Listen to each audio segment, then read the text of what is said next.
What's up, gang, and welcome to Choose Wisely, a show for DMs, GMs, and players, mostly through the guise of 5th edition Dungeons and Dragons. I'm Phoenix, a forever DM with over 12 years' experience running games and settings from one on one to massive multi room, multi DM tables. I've run homebrew and official modules from Dungeons and Dragons to Powered by the Apocalypse, Fate, Pathfinder, and anything in between. Uh, I love tabletop role playing games because they're a fabulous way to make friends, learn about yourself, learn about others. They allow us to tell unique stories collaboratively. They give us tools and rules to use and break, which seems to give adults and children alike the ability to riff freely, escaping the insanity of simply babbling what ifs over and over again. What if Iron Man shot cotton candy instead of lasers? Well, let's make a character and find out.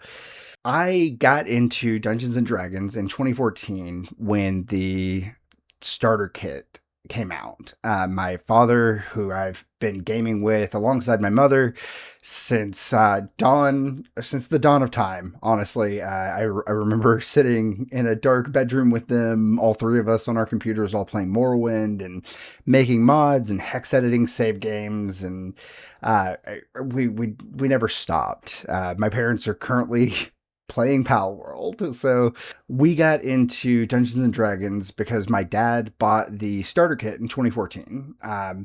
At the time, we sat down, my wife, my mother, my dad, and we picked up the pre-made characters. I played the wizard, my wife played the fighter, and my mother played the cleric. And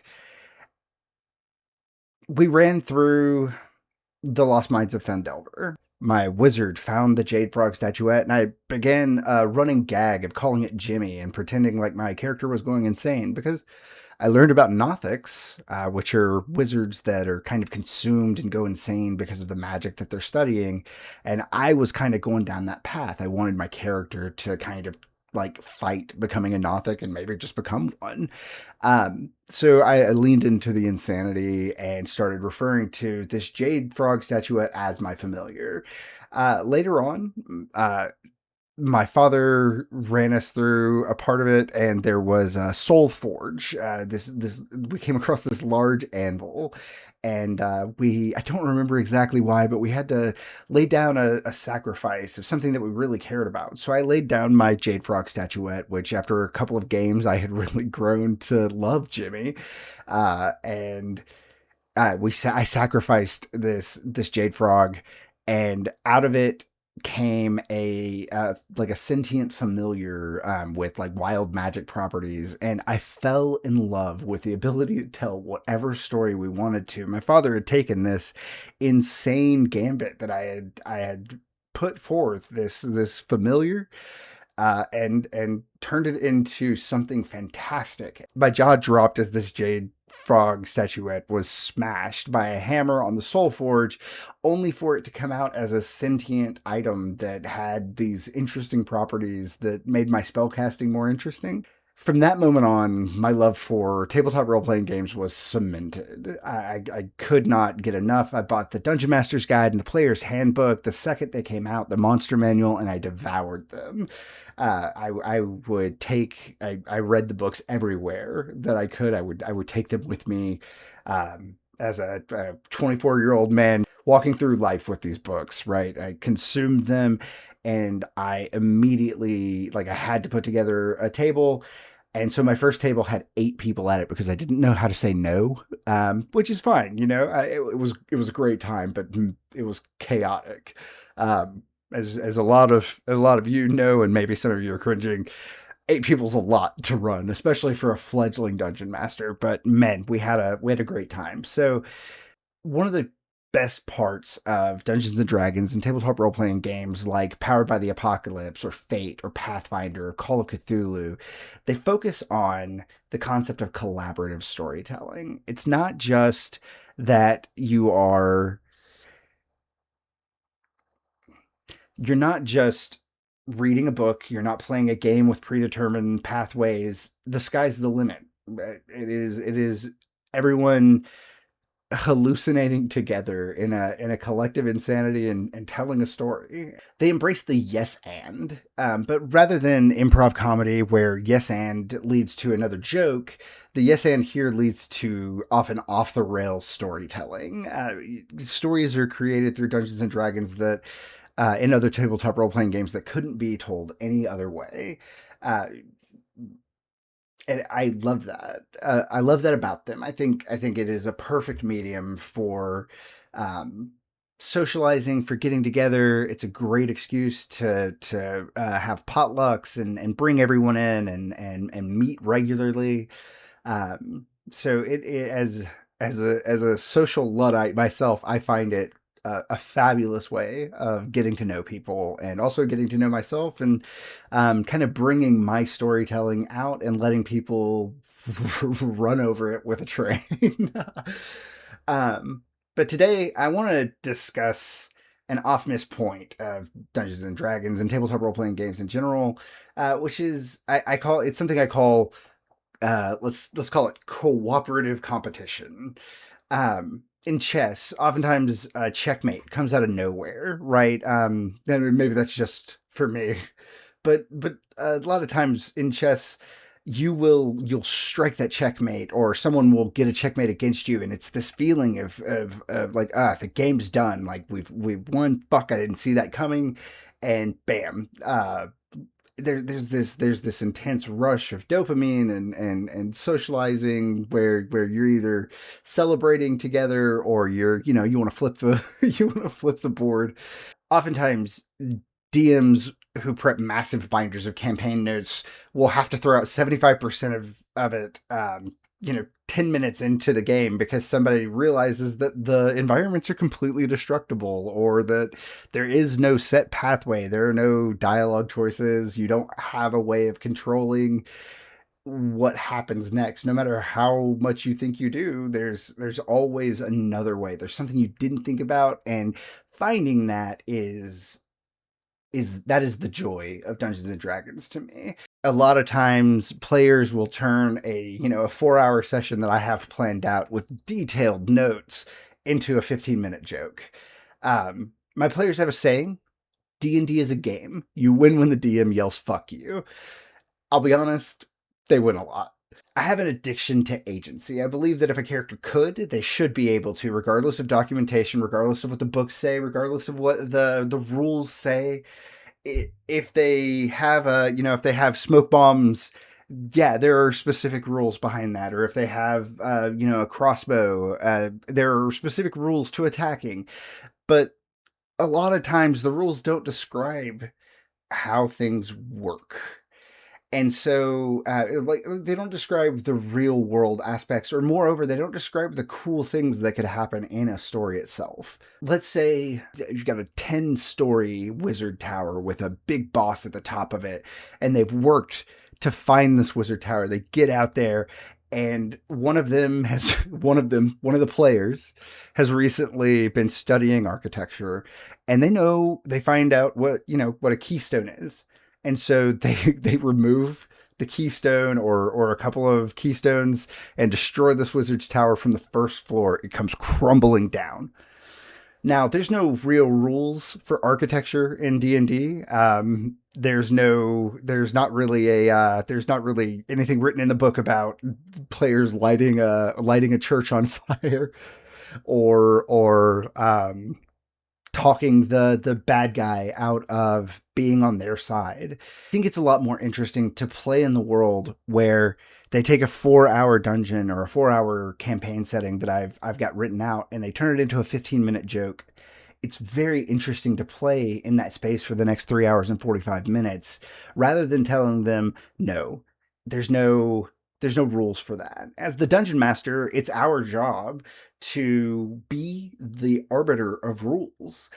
But players don't play in that space. Players don't look at their character sheet as a set of rules. They're not thinking, can I do this? What's the DC check on steel? What how much health does a wooden box have? They don't think about that. They look in their inventory and they say, I've got a crowbar. I could pry that box open, or I could open that door. Maybe there's not rules, maybe there are, for a crowbar opening a door, but I'm not going to stop and slow down the momentum of a game to go look it up and then say, there's no rules for that. No, you can't open this door like that. Fuck that.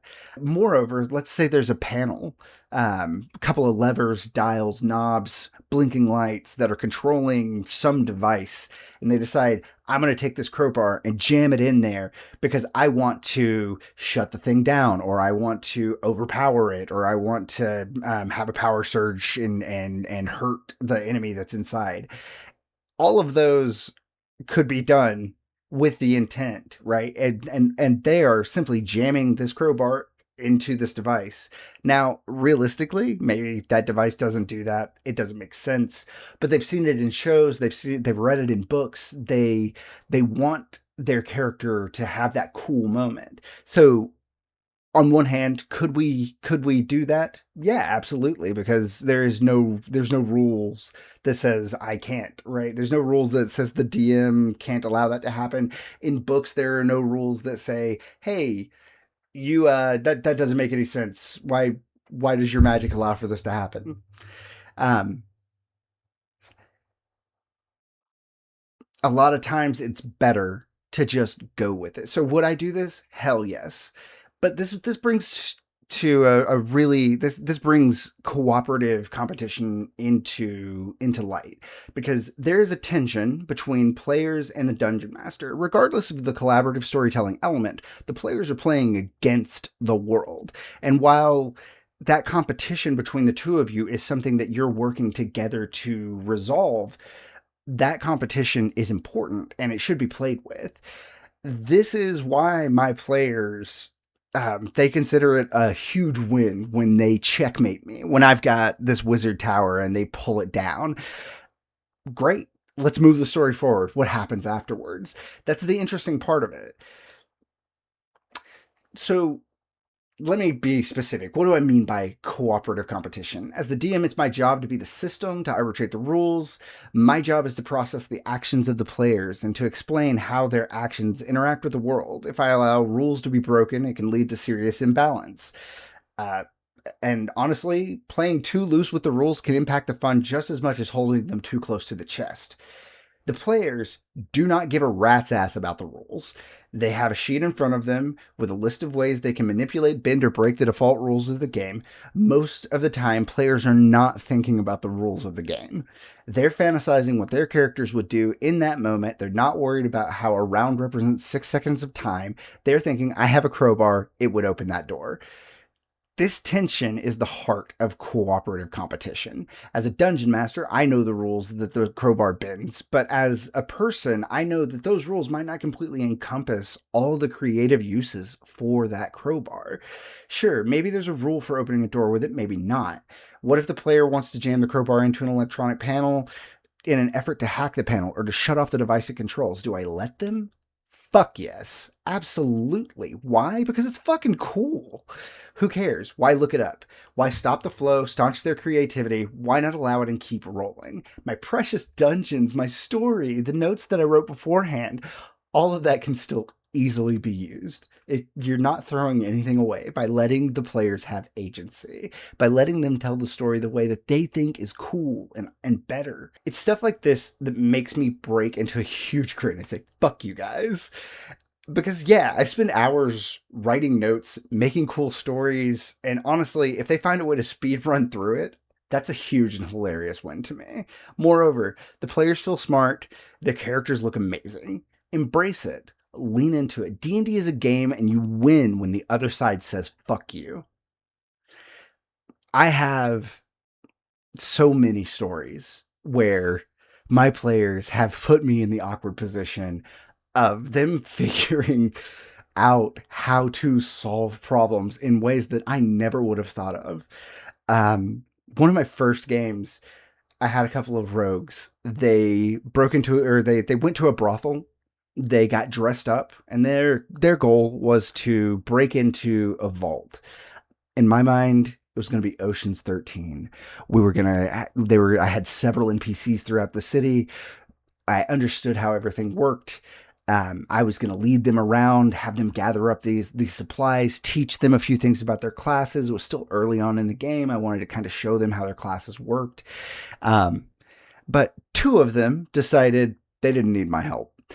They went to the brothel, didn't explain anything to me. These two were the two kinds of friends where they spoke telepathically. They get dressed up in the most provocative clothing the brothel can provide. They pay for it. They roll a couple of persuasion checks, and they make their way to a party that the king was throwing at the castle, which is also where the vault was. So at the party, the king's, I don't remember exactly what it was, the vizier or let's call him the accountant, the guy who runs the vault. I had a specific name for it back then. Don't remember. It's been over 10 years. They find this guy at the party and start role playing with him. Now, of course, this is me. I'm a fledgling DM. I'm so awkward and new to running games. And they roll a couple of persuasion checks in their great outfits. I give them advantage because they're planning this thing out. They've clearly got a method that they're going with. They make it down to the vault after persuading this accountant that they have a vault fetish. I have them roll for it.